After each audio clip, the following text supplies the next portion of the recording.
Angkatan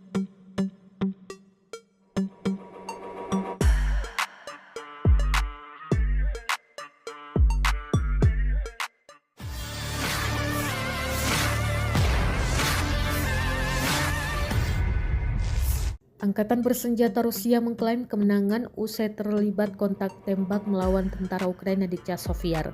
Pertempuran ini terjadi di salah satu bangunan tinggi. Pasukan Rusia tampak menembaki posisi tentara Ukraina dengan senapan laras panjang. Bahan peledak juga diluncurkan dalam pertempuran ini.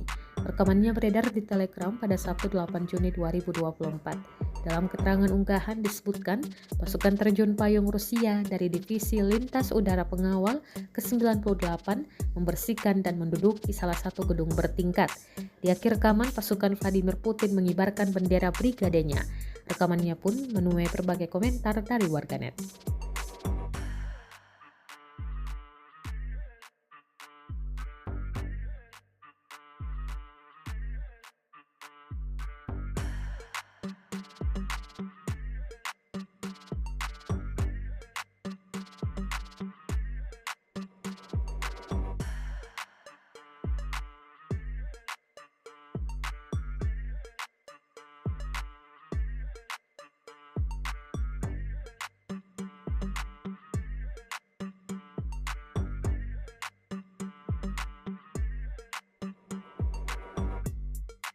Download Tribun X sekarang, menghadirkan lokal menjadi Indonesia.